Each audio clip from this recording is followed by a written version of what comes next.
l'ex-ministre de l'Éducation, auditionné hier par la police, a renvoyé les enquêteurs vers un ancien patron des RG qui pourrait bientôt être entendu. En revanche, Luc Ferry n'a toujours pas livré le nom de l'ancien ministre qu'il a accusé de pédophilie. Vous le reconnaissez, garant sa belle Jaguar, avec difficulté.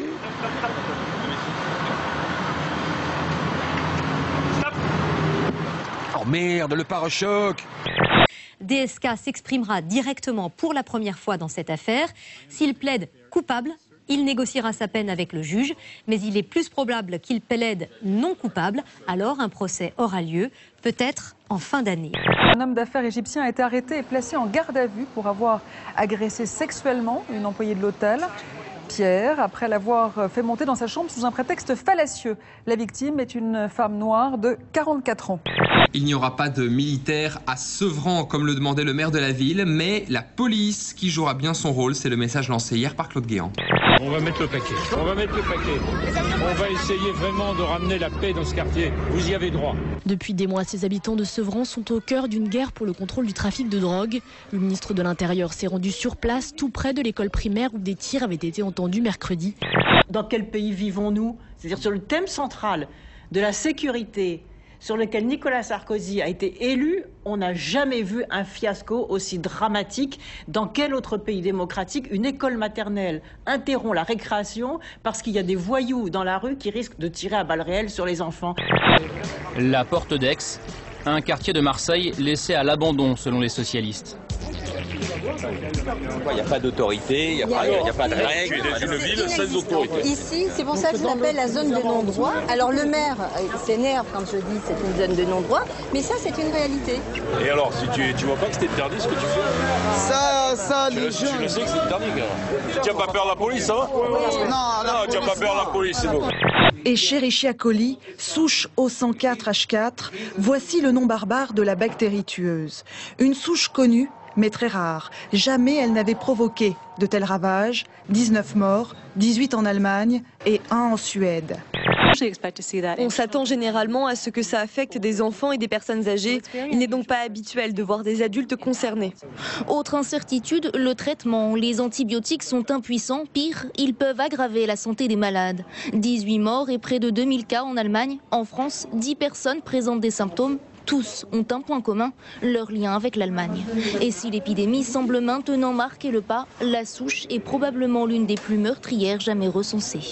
C'est la production des 3 derniers jours. Ça va représenter 70 000 concombres à peu près qu'il va falloir détruire à partir de lundi. Car les légumes de ce maraîcher ont beau être parfaitement sains, ils sont clairement boudés par les consommateurs. Dans la région nantaise, les pertes frôlent actuellement les 90%. Ces professionnels sont pris à la gorge. Une semaine aura suffi pour qu'ils subissent à leur tour les conséquences de la crise allemande. 92,7% des voix. Réélection triomphale pour Cécile Duflot. La secrétaire nationale est investie pour un 3e mandat. Un sacre boudé par Dany Cohn-Bendit.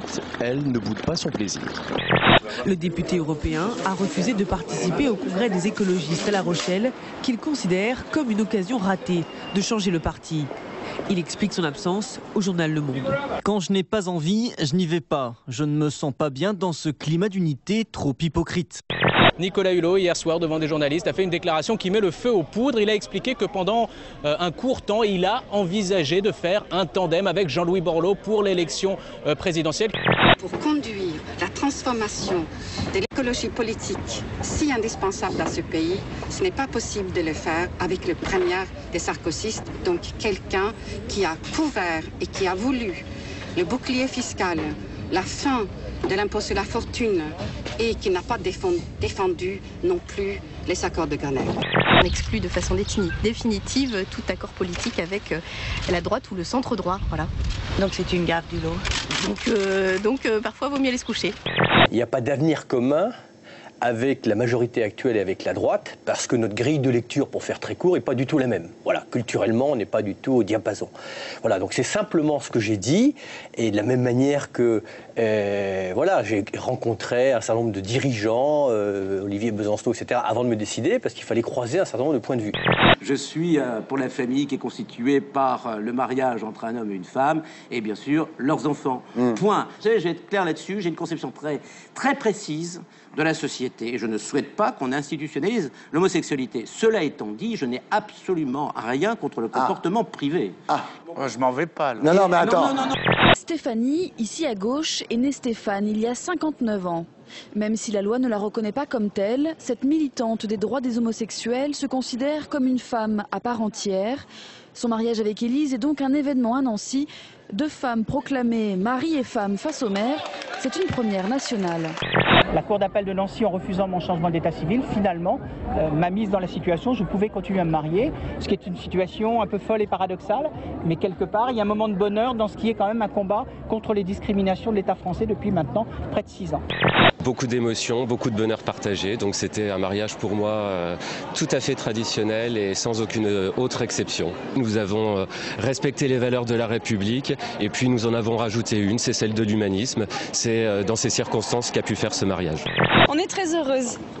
On est heureuse, on répondra à d'autres questions tout à l'heure, mais là c'est notre moment privé, merci. Quand je suis arrivée au gouvernement, j'étais présidente de l'Agence de l'environnement, on m'a juste dit t'es trop techno.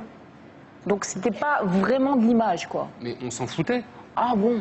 L'important c'était votre sexe. D'accord. Non, enfin, écoutez, vraiment, on aura tout entendu ici. Mais oui, elle a compris, c'est pas une insulte. C'était, vous étiez femme, c'est Et je connaissais rien à l'environnement. Mais j'ai pas dit ça.